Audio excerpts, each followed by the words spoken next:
Hey, hey, good morning, good afternoon, good night. Whatever time you're watching this, as always, thanks for watching Common Sense Talks. Really appreciate it. Smash that subscribe and like button. If this is your first time to the channel, welcome. This is my smaller channel where we talk about news, politics, opinion, hot topics, all kinds of stuff. I have another channel, Common Sense Fishing, where we do live streams Monday through Friday. We also upload lots of cool fishing videos. But you found the right place if you want to talk about all kinds of fun stuff. Welcome to the channel. Welcome to the show. Make sure, again, you smash that subscribe, like, and leave a comment if you would. Thanks for supporting. Now, today's topics, we're going to be talking about what I believe is a mega crash coming. So I'm going to go over some different news articles, some different financial things. We're going to talk about, in my opinion, not giving any financial advice, but how to shore yourself up for it. What are the possibilities and possible ways that this next 10, 20 years could turn out? And even less than that, the next 4 to 6. And, financially, how to navigate some of the massive pitfalls that I personally see coming ahead, so do a lot of other people. And we're going to talk about a couple of stories here. So I'm going to bring up a few real quick while we're at it. I don't have the share my screen set up today, so you guys just going to watch me. We're going to be discussing a bunch of different cool, fun things. If you guys want to talk about or cover subjects, be, more than just go ahead and put a comment there, and I'm more than happy to go ahead and go down that rabbit hole. So, mega.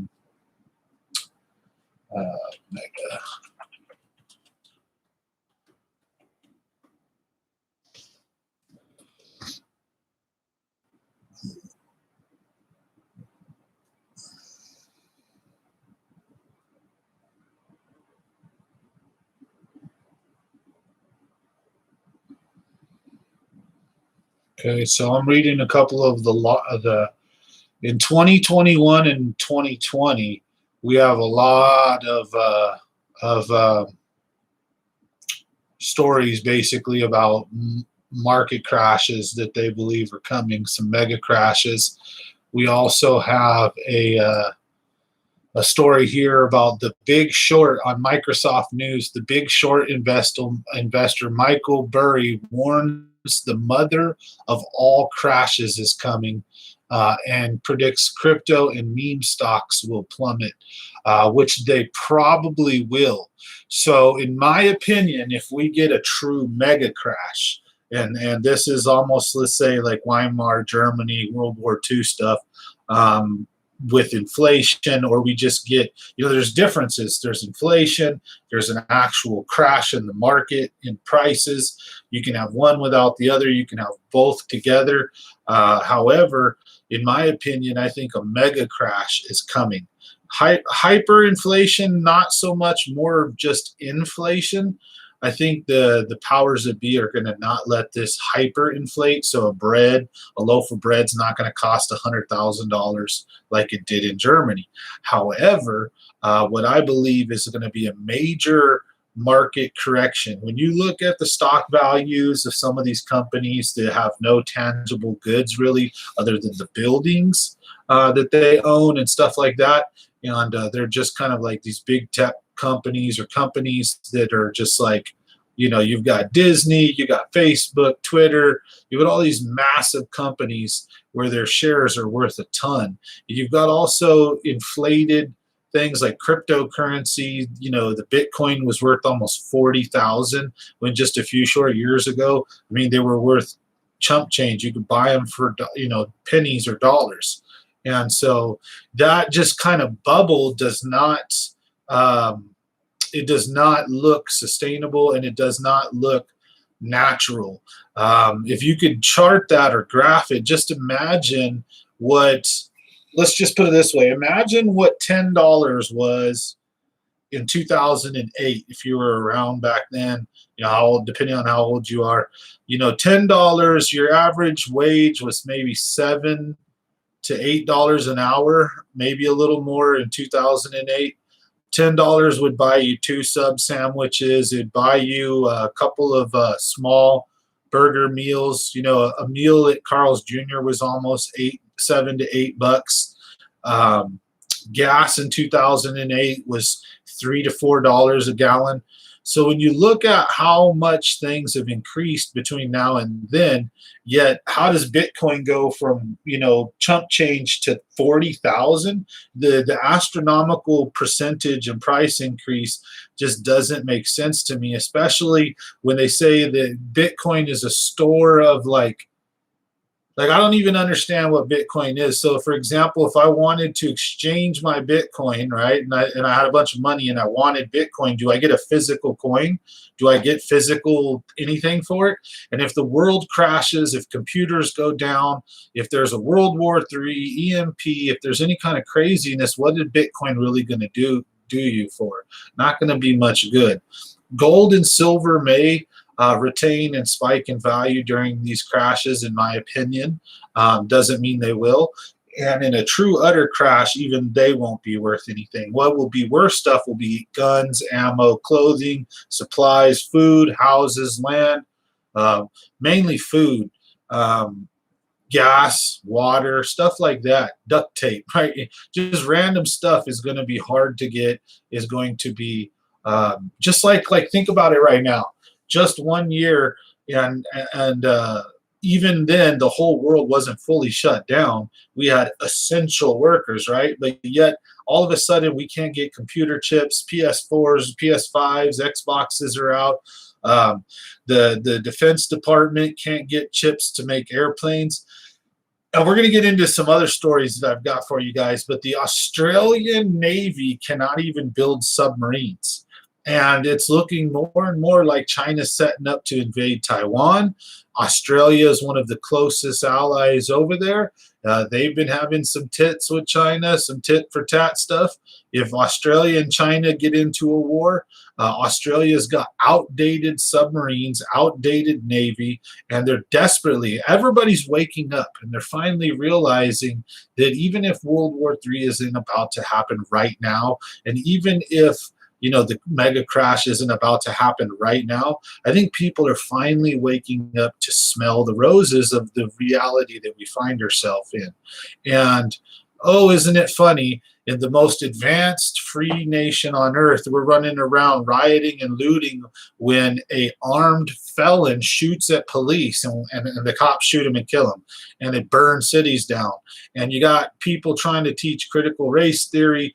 You got all this racial division that was just getting, it was so much, things were getting so much better after, you know, Martin Luther King, after Rodney King, after all the bad stuff. You know, you guys, the world was getting better, and now it seems like we're just regressing. But the point is that no matter what side of the field you see yourself on, it's kind of obvious at this point that the stage is getting set up for some kind of conflict, financially or militarily. So we're going to cross over now. We're going to jump into a couple of other stories, but I want to finish reading this one. So from Microsoft News, we have the Big Short investor Michael Burry warns that the mother of all crashes is coming, and he predicts crypto and meme stocks will plummet. While some people say that when the dollar crashes, crypto will go up.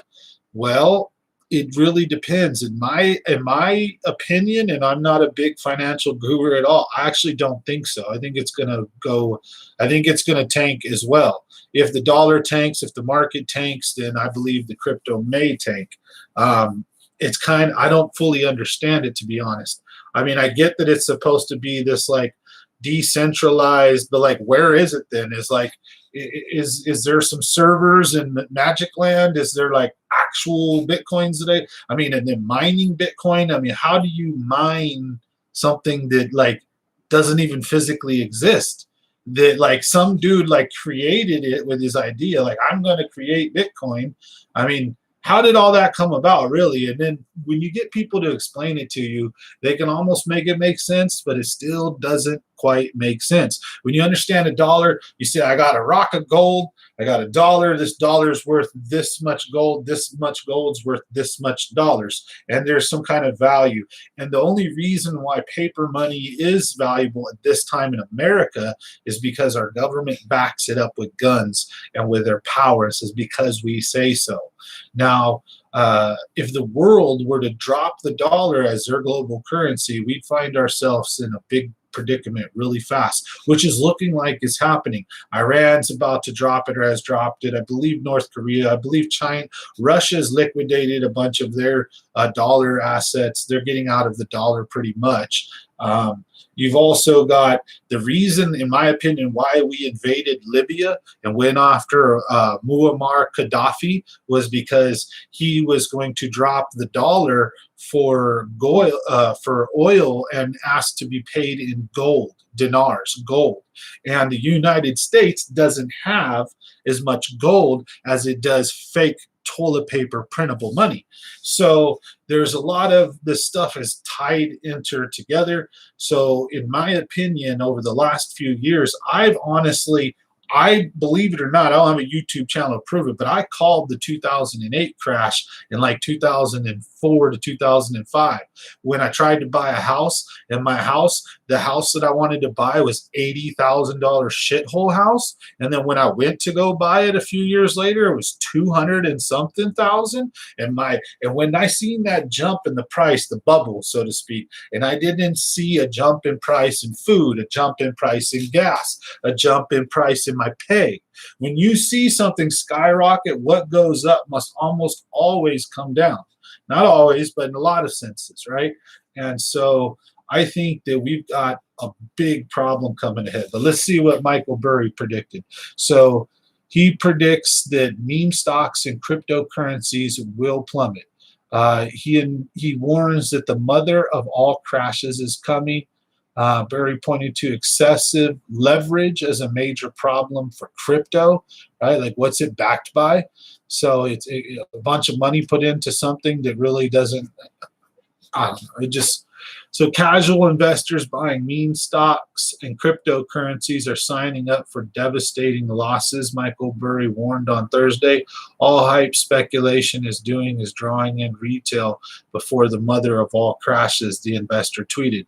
When crypto falls from trillions or meme stocks fall from tens of billions, Main Street losses will approach the size of countries. And he's kind of right. When people are pulling all their money and they're putting it into crypto, and then when crypto disappears, their money disappears. So Burry added, because a lot of money, there's more money on the market and then in the computer system than there actually is printed paper in circulation. So that's another crazy thing. Right. Burry added that people's fear of missing out has propelled asset prices to unsustainable levels, right? When this magical crypto thingy becomes worth $60,000 for one of them, like what? And when you invent like meme stocks like Dogecoin and they're actually worth more than a penny and you invented them out of nothing for nothing, like a joke, I don't know. So anyways, let's see here. Burry added that people's fear, okay, the Scion asset management boss also sounded the alarm on crypto fans borrowing recklessly to buy their favorite coins. That's another thing. You do not borrow to invest. That is a horrible idea. In my opinion, if you don't have the money, don't do it, because sometimes there's things that looks too good to be true. You could borrow 100 grand and make 10 million, but you could borrow that 100 grand and be out 80 grand and be sitting with 20 and owing 80 and having nothing to show for it. If you want my opinion, the mother of all investments is property as far as a home, at least one. And the reason being is if you are currently not a homeowner, if you're not a homeowner, then right now, every dollar you have paid for rent is thrown away. So 10 years of paying, let's say, $1,000 a month, that's $12,000 a year. That's $120,000 that you just took and you just lit it on fire. It's gone, poof. Now, if you have a home and the market's upside down, and you buy a home and you buy it for 400,000, and the mother of all crashes comes and that house is now worth 250. Here's the deal. You lost 150 on paper technically, and yeah, you owe 400,000, but your home's only worth 250, but the same principle applies. That's just 10 years of renting, you burned 120. After 30 years of renting, you burned over 360,000. You could at least own that house, right? Paid off, and have a home that's, even if during the crash, is worth 200 and something thousand, paid off, money in your pocket. If you get old, you need medical bills, you want to retire, you could sell that home and bam, you have 250, you have a $250,000 in your bank. Wow, if you had gone 30 years as a renter, what the hell are you going to have to show for it? So the safest, best bet is to purchase a home. Now, I do see a crash coming, and I don't think there's no reason an $80,000 two-bedroom little hovel in the Central Valley should be selling for 250, 300,000 right now, and they are. I don't think home like my home. I'll give you, I two-story, three-car garage. Got lucky, purchased it 2012 for 120,000. Things probably worth 400,000 right now. Does that make sense? No. Am I going to sell it? Hell no. So I think there's a major crash. My house might be worth 150, 200,000 again in the next few years, maybe less, back to what it was worth before, 120. At least I own my house. No one could kick me out of it. And then in the end, when it's all paid off, whether it's 120 or $500,000, eventually down the road, I believe life comes and goes in waves or circles, right? What goes up must come down, then it goes back up, then it comes down. Things aren't always crashing down and always going up. There's this kind of wave to life, right? So eventually my home will be worth more money again, even if it crashes. So my biggest non-financial advice, just advice, is that purchase a home if you can. It is the most important investment. Now, the second on top of that is buy land, because if anything, they're not making more of it. There's only so much earth. There's only so much of this rock. The more that we split it up like a big pie, cut it up, and everybody starts buying their pieces, the harder it's going to get to obtain and buy land. And down the road, in long term, it's the same kind of principle as a home. In some instances, however, be attentive, be careful, watch what you buy. They got a lot of eBay land property things where you can go buy a couple acres for this or that. They're almost always a bad deal. Watch out for them. You might spend $3,000 on a property you could have picked up for 500 cash.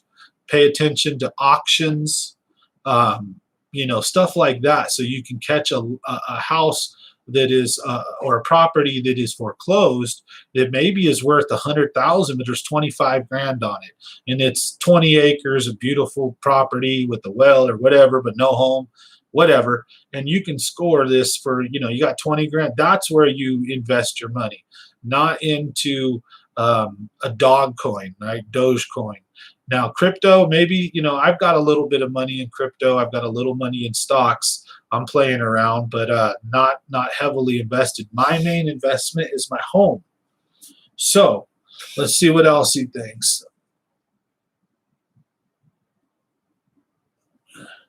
If you don't know how much leverage is in crypto, you don't know anything about crypto. That's what he said. The problem with crypto, as in most things, is leverage. Burry returned to Twitter this week after deleting his profile in April. He's previously used this to issue warnings about Tesla, which he's short, as well as GameStop, Bitcoin, Dogecoin, Robinhood, inflation, and the wider stock market.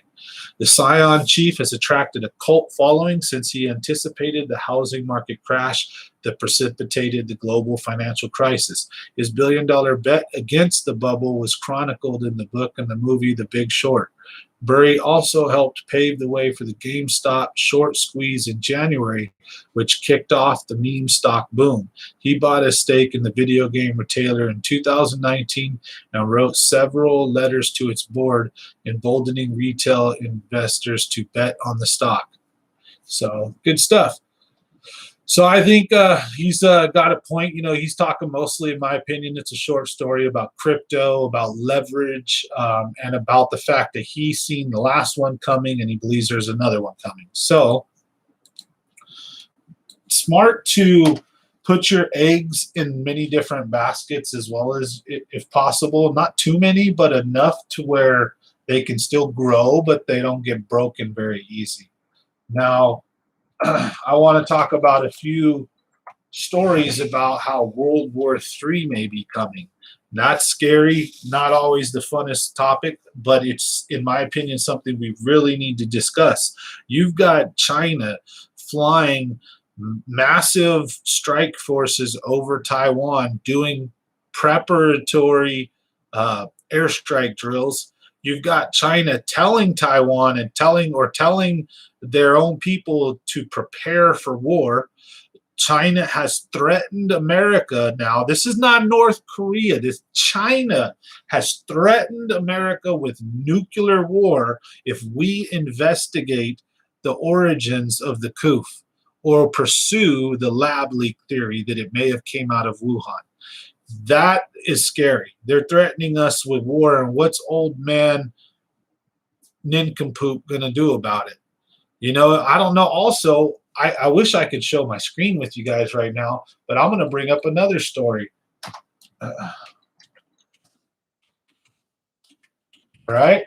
You got the fact that our country is hemorrhaging police officers. They're hemorrhaging military personnel too, because the military, they're getting told they're all white supremacists. They're getting told that, you know, they're critical race theory. They're having to read white fragility. You know, you've got all this craziness going on in our military. They're focused on equity when they need to be worried about how to blow something up and kill people and defend stuff. And their job is to kill.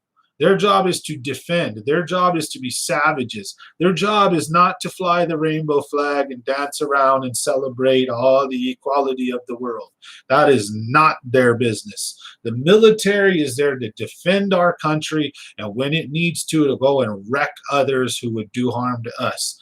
So their job is to carry a massive stick and know how to freaking use it. Not worry about how many of this color or that, or worry about whether there's equal representation and whatnot. So it's just, the military is somewhere that shit should be completely devoid from, and that shouldn't, it has no right belonging there. If you want to talk about that kind of stuff, fine. That's where schools, that's where higher education and philosophy and college campuses, fine. If you want to keep it there, whatever. But in our military, at a time when there's chip shortages, we can't build airplanes, we can't build anything militarily right now, basically, because we lack a lot of the supplies. You think the stores and all the shelves are empty of stuff like chlorine and other certain things that are made in China or other countries? Why is this? Why can't we get stuff, right? So there's a global shortage of a lot of things, and it's not going to change anytime soon. They're not going to turn around and sell us the stuff we need to make stuff to beat them.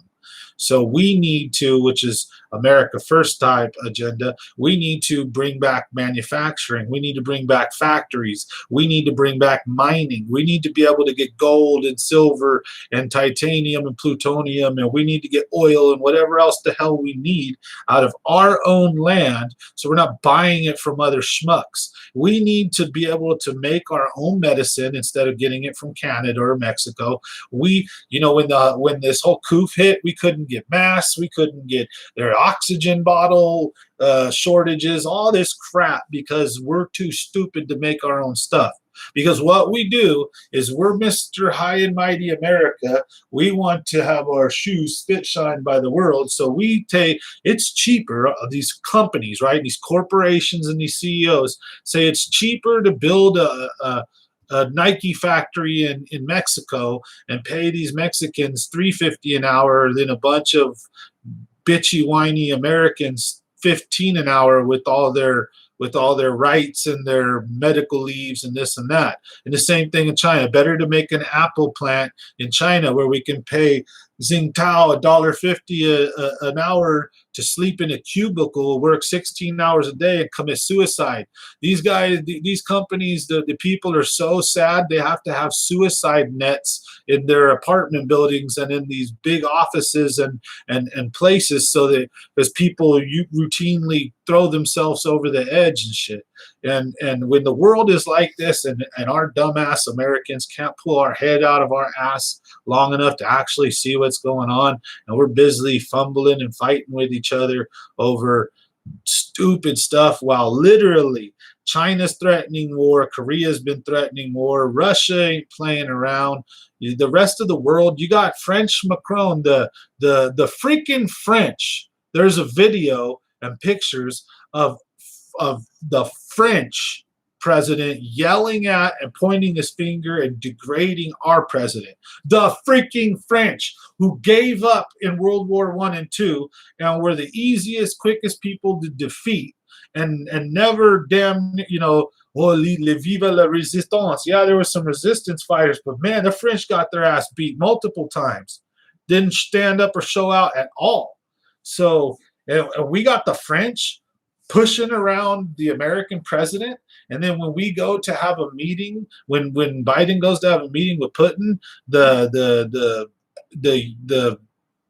Kremlin secret guards are shoving and pushing our reporters around. And you think this would have happened just a year and a half ago, 2 years ago, with Mr. Orange Man in the office? Nope. Honestly, it wouldn't have. So this is some craziness that, regardless of what side of the aisle you find yourself on, in all honesty, look around you.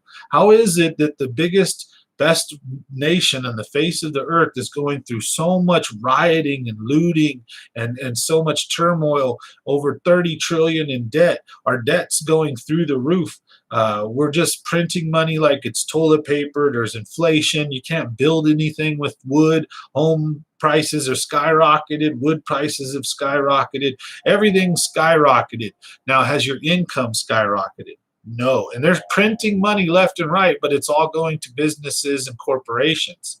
What you get, your little piddly little stimulus times 3. Even then, you were put out of work for a whole week, for a whole year and a half.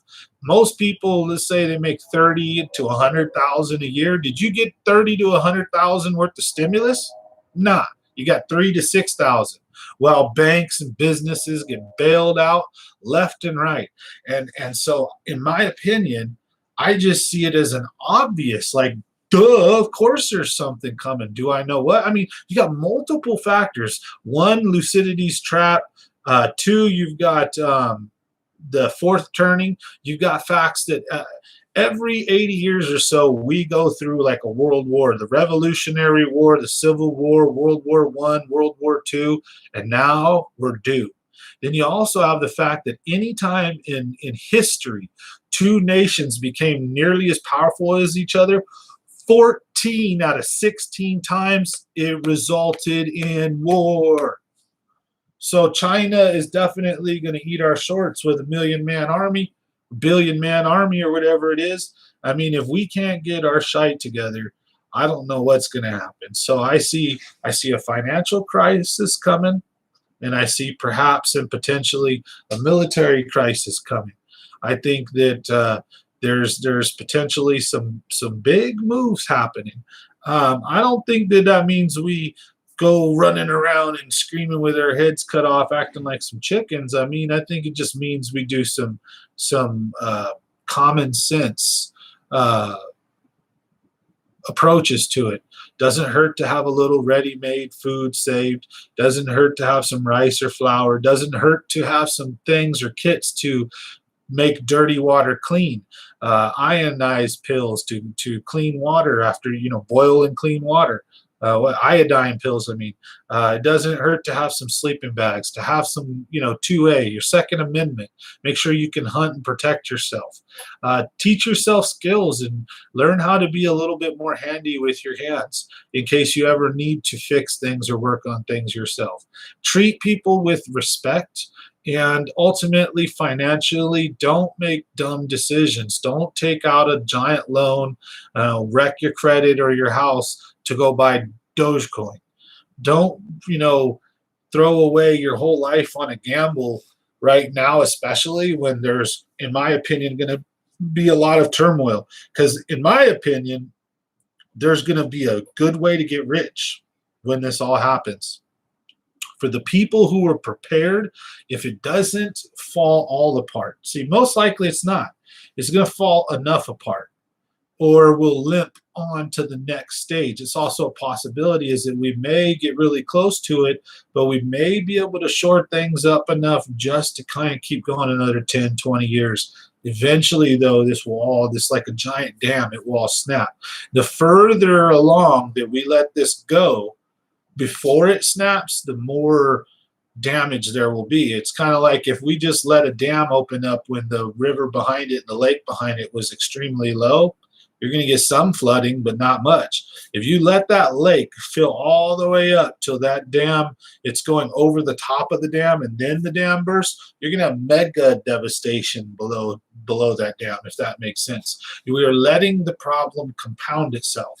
So try to make smart financial decisions, less borrowing, less loans. Try to purchase a home if you can. That would be where I'd invest and lay my money. Right now, gold and silver is still pretty high. I don't know if it was the smartest investment, but however, when it was $12 an ounce, I told everybody, and I wanted to put my life savings into silver. I wish I did. If anything, I would have at least almost tripled it. So I would have turned 20, 30 grand into 100 grand just by buying silver alone. But everybody told me not to do it. And this was only like 5 years ago, 4 years ago. Silver was at like 12 to 14 bucks just a few years ago. Now it's at like 30 bucks an ounce. What's going to happen? It's going to fluctuate. I believe it may go up a little, may go down a little. If a major crash comes, it's probably going to go up. But unless the end of the world truly happens or the end of America, there's always daylight after the dark. There's always the tunnel, right? There's always the light at the end of the tunnel. And unless it's all doom and gloom, no matter what, eventually after the big crash, after the housing market crashes, after inflation hits, after the bubble crashes, there will be some sort of change, maybe debt consolidation or clearing out or a reset, the Great Reset. Look that up, pretty scary stuff. Either way, there will be a new transition into like the next generation of living. And for those who are prepared for that, I think you're going to make a killing and you're going to make a lot of money. So it's watching and knowing those moves and making them before they happen. When Bitcoin was around, a lot of people said, I could have just bought 5 or 6. I could have bought 10 for 10 bucks and held on to them like a joke. Just like right now, I could buy 10 Dogecoins for $1 or not even $1. They're like 3 cents a Dogecoin or something like that, or is it 30 cents? I don't remember what. But I could go buy like 10 Dogecoins for X amount, right? And that Dogecoin, if it goes up in 4 or 5 or 10 years, and they do like Bitcoin, they could be worth 100,000, right? 10,000 in Dogecoin. You had 10. You turn $10 into $100,000, and if you lose out, it's only $10. Those are some pretty cool things. I don't mind, or I don't think we should be putting all our money into tokens and all these weird things that don't make sense. But there's still some investment opportunity out there, I think. But and this is that kind of crux in the game. We're at the pendulum. We're at the part where it can swing one way or another. And what can happen is we could end up having some more growth and more upwards movement before the crash, in which case if you buy all in now and then you see things go up, oh man, and then it crashes before you can sell, before you can do anything, you're going to lose a lot of money. So knowing when the crash is going to happen, when the bubble is going to burst, that's the trick, right? So I don't have any clue on that. I just think that the signs, if you pay attention to history or any of that stuff, the signs are just super obvious on my card right now. Thanks. The signs are super obvious that there's something coming. What that's going to be, I don't know, but I foresee that we're going to have, in my opinion, they almost always go hand in hand, especially.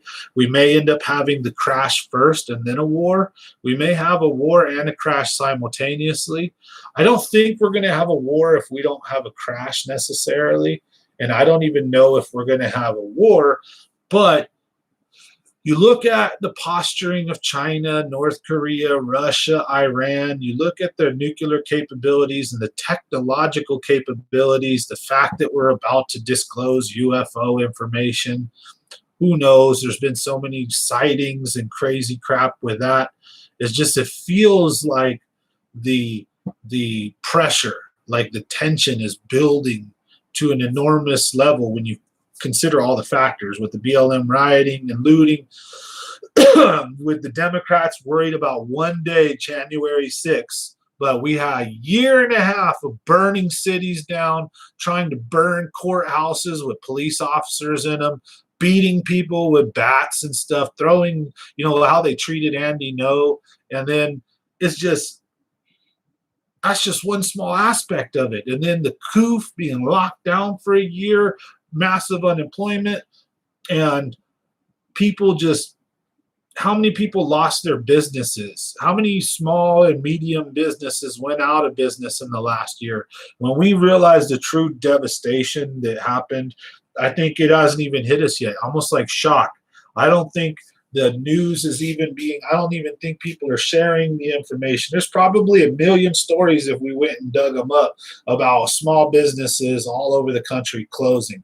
And what are those people going to do? Their dreams, their investments, everything just vaporized, liquidized. That makes more of the lower class and less of the middle class. So the middle class is shrinking, lower class is getting bigger, and the rich just keep getting richer, because they, A, can plan and see this stuff coming. B, they can weather the storm. They have so much money that when it bats or destroys some of it, they wait until that next cycle, right? And then smart rich people, they buy low, sell high.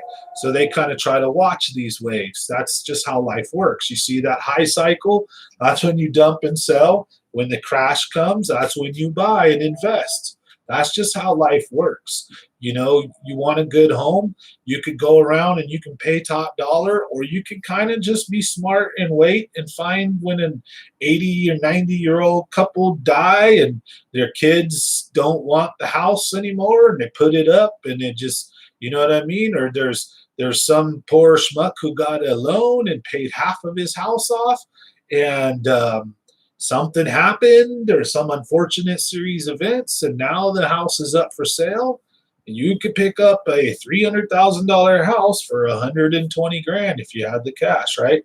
So there will be huge opportunities after this crash, in my opinion, to get rich. So hope you guys enjoyed today's little live stream. We just wanted to cover some topics regarding like potential conflict. I tried to, again, because you guys can't see my screen, so I'm going from memory and from a couple stories here, but we've got Australia cannot make or purchase any submarines. They tried and made a $90 billion deal with France. France told them the first submarine would be delivered in 10 years. That's a little late if we're about to get ready for a war. There's no availability in chips, computers, stuff like that are hard to find. Shelves are empty of things like chlorine, because chemicals and medicines and things that we get, we don't make here. They either come from Mexico, Canada, or China, a lot of it. And so, there's a lot of pieces of the puzzle that all fit together, and it can be a tough explaining it in a way that paints the bigger picture correctly, but it's kind of like connect the dots. And if you can connect enough of them, you can actually see the picture quite clear. The fact that, look at the past, look at 20 years ago, 10 years ago, look at how almost 20 years ago in 2001, gas was $1 a gallon, but at the same time, there was a spike when it was $4 or $5 a gallon in like 2003 or 4 or whatever have you. It was very similar to today's levels. And when you look at what, say, a burger was in 2005 versus now, yeah, it's doubled or it's gone up. But then when you look at things like the inflation on the stock market, cryptocurrencies, your housing market. When you look at the things like how the bubble is, you look at the printed money, the debt, the bad debt, the national debt. When you look at our deficit and you understand how much money that we bring in as a country versus how much money we spend, we're constantly in debt. There is no good answer to this, and the possible outcomes are very grim if we don't do something to change it. I'm trying to scare people or doom and gloom it, whatever, and I'm not this wizard that knows all this crap. But I'm just saying that it kind of seems obvious, doesn't it, that there's some shit happening, regardless of what side of the spectrum you're on, whether you're Democrat or Republican. You got to, in my opinion, think and see that in no time barely in our nation's history, except for like the Civil War and stuff like that, have we been so divided? Have we been so uneasy? Has our markets been so just crazy? It's all mirroring the 1929 or whatever, with the Great Recession and the crash. It's all coming back. And before we did that, there was big partying and excess spending and just gluttony. And it's all coming back full circle. So with that being said, folks, take care of yourselves, treat each other kindly, treat each other nicely. About the only thing we can do really is just try to be better people to each other, to anyone, to the people on the internet, lead by example for our children, friends and family, the nation and the world to see. Work hard, play harder, and just live that American dream. But at the same time, don't be stupid with your money if you can, my opinion.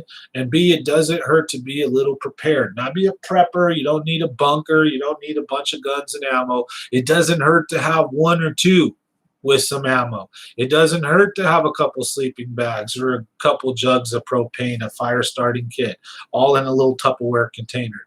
It doesn't hurt to have a couple rolls of duct tape and to know how to use it. Did you know, in case of a nuclear attack, one of the best things and first things you're supposed to do, you can fill up your bathtubs with water and then you can plug them.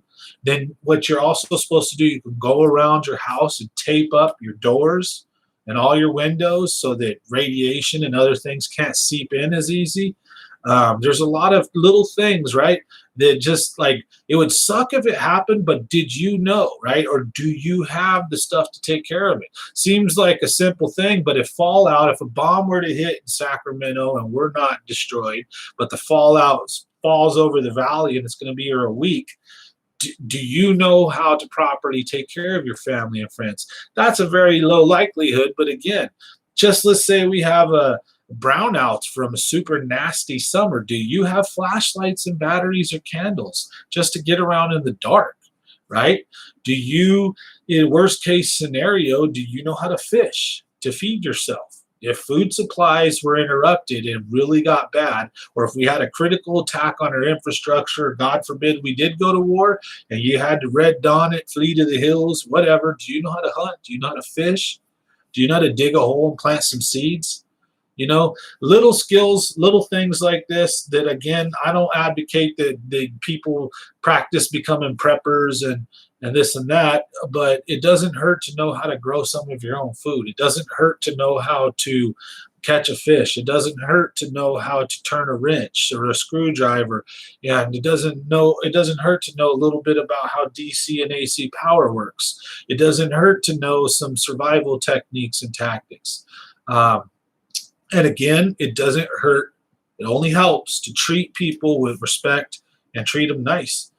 Treat others how you'd like to be treated. And I think that if America was doing less fighting with itself, the world, if there would be a conflict, would be a lot less likely to start shit with us if we were united. It's like a big group of people, right? You don't want to go start a fight with them. But if there's one loner idiot messing with you and he's not part of the group, right? I mean, and you got a little group with you, that dude's screwed, right? So it's like, but you ain't picking on the big group. So it's like they say that a democracy is, what is it? It's two wolves arguing about what's for dinner with a sheep or something. And then a republic is two wolves and a sheep and a well-armed sheep contesting the vote. So like, it's like the point is you don't want majority rule. You don't want to just be able to say, well, 2/3 of the people feel like this, so this is how it has to be. Well, that could change. And then what happens if 2/3 of the people don't like gay marriage or don't like this or those tables can get flipped really quick on you. That's why there's supposed to be, you don't want oppression of the majority or tyranny, a tyranny of the majority or oppression of the minority, right? You don't want a king ruling everybody, and then you don't want just because there's 51% of the population wants to take all your guns away doesn't mean the other 49 should have to suffer that, right? So there's some checks and balances. This is the greatest country on earth, and I think the biggest way we can avoid external conflict, for one, will be to get our shit together and stand united and learn to be Americans. And then number two, to avoid the crash, I don't think there is a way to avoid that, because it's not us, the little people, that are engineering this and setting this crash up or making it happen. That's all the elites, the big, powerful, rich people. And when that crash does happen, the best thing you can do is just be prepared for it, understand that it's probably going to come, and recognize what are the best things that you can do to ride that wave.